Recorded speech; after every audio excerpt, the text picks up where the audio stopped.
Hey, Coach Becca here from Zero Proof Life. And this is Coach Brandy. And we were going to just pop on because we often get a question that we thought deserved a little more conversation around. And that is, what do you do when you lose inspiration or motivation? And I have a theory on that, but I would love to hear first, Brandy, what do you think? Well, I'll just say real quick. My go-to is hang on. Inspiration will come Oh, I like first. that, Becca. That's my first go-to. Okay. And then, Brandy, what do you think? Well, I would say that's like a brilliant opening for that. Because for me, honestly, the thing that always comes to mind is like it's the little steps. It's Mm. for me, it's always about the little steps, and I think very much that's true in this discussion. So perfect. It is because you'll hear us if you've ever heard us coach, that you don't just wake up and run a marathon. I mean, well, some people do and run a marathon. I never could. I had to do my one, two, three, four, and then many times start over. But because I lacked inspiration or motivation, and that is because I was relying on that as the thing.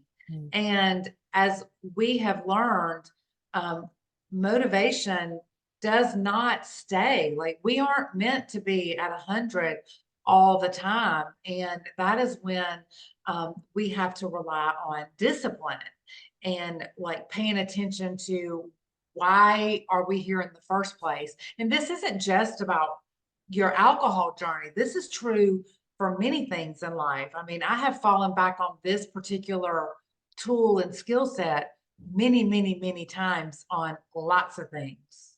Lots Oh of things. yeah, same.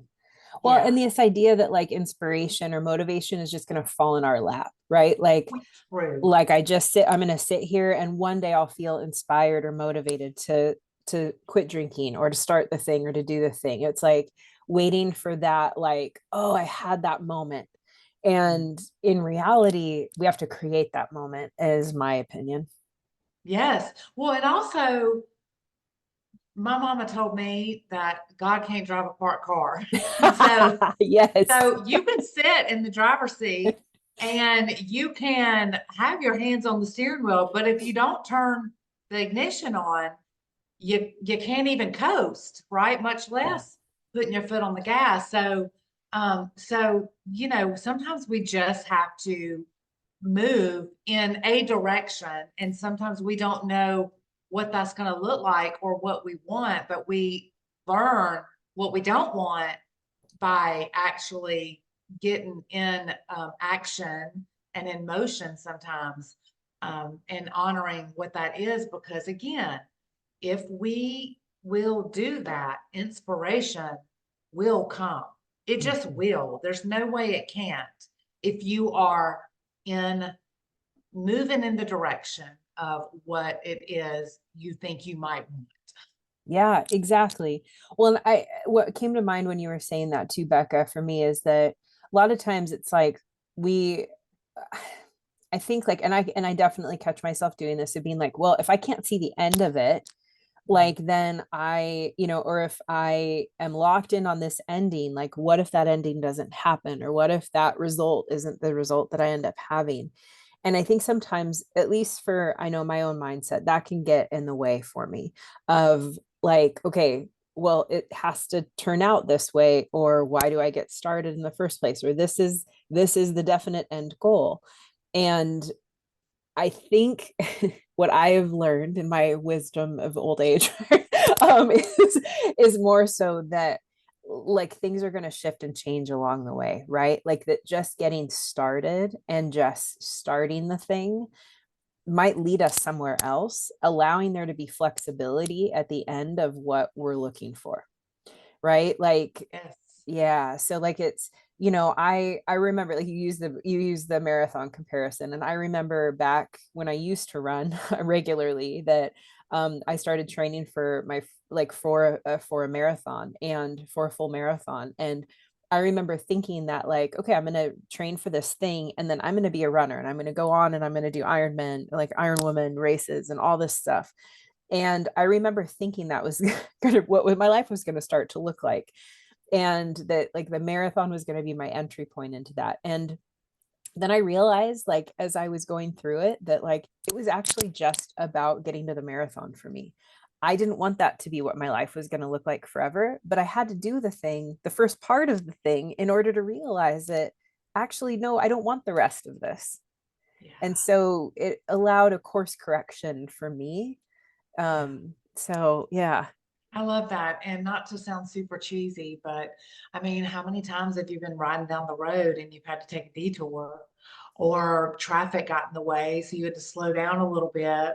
And then, you realize that that was just, you saving you a ton of time in the long run because you could have been up there where there was a crash. Or, I mean, I don't know. I guess for me, like, I just always trust that the right thing is going to happen if I can just keep moving and stay open. And I know that is hard for a lot of people because right now, so many people feel just stuck in their relationship with alcohol. But that is really what this is about is, there's going to be a time where you want to drink and motivation is gone and you're like, inspiration, what? No.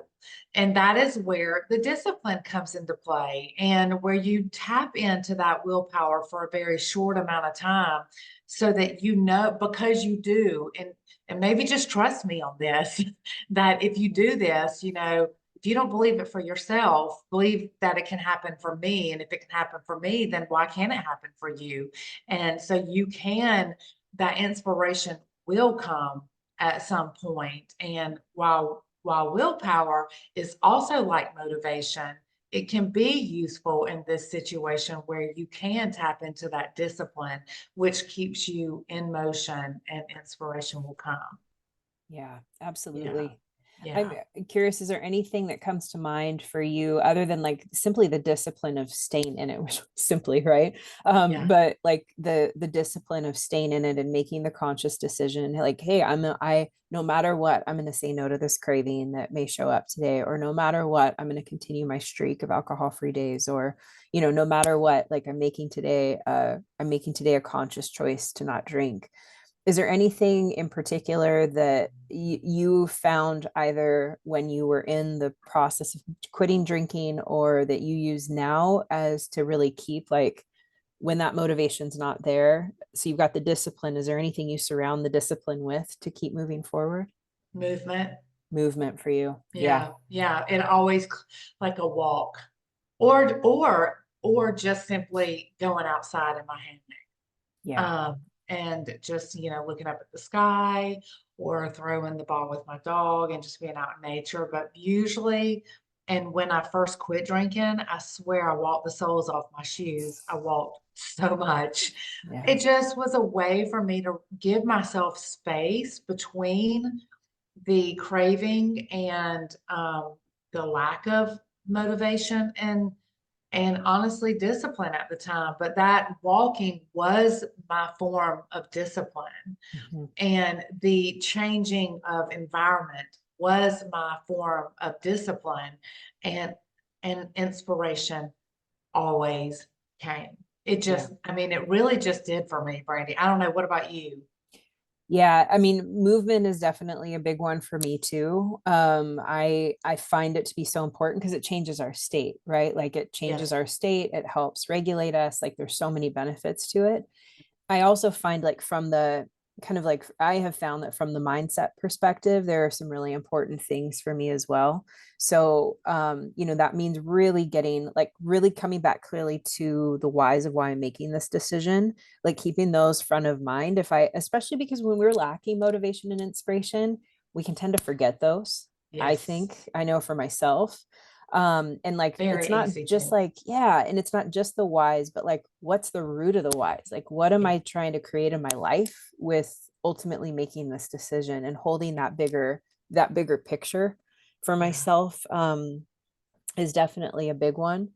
And the other part of the mindset is really getting clear on like okay, from that like the discipline perspective, having some of the practices that build on the discipline and then also add in that inspiration, like what went well today, what went well this week, you Yeah. know, like really thinking about, really thinking about it from that place of gratitude or thanks, or, just really being in that clear space too of like, what's going right now. Okay, I might not be feeling inspired, but here's what's going well.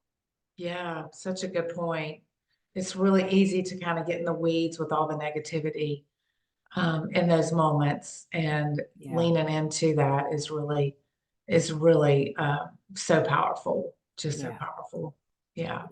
So good. Yeah. Well, thank you guys for being here. We really appreciate it. I hope you've enjoyed it, and make sure that you like, share, or subscribe. And we will see you next time. Thank you so much. Thanks, Becca. Awesome.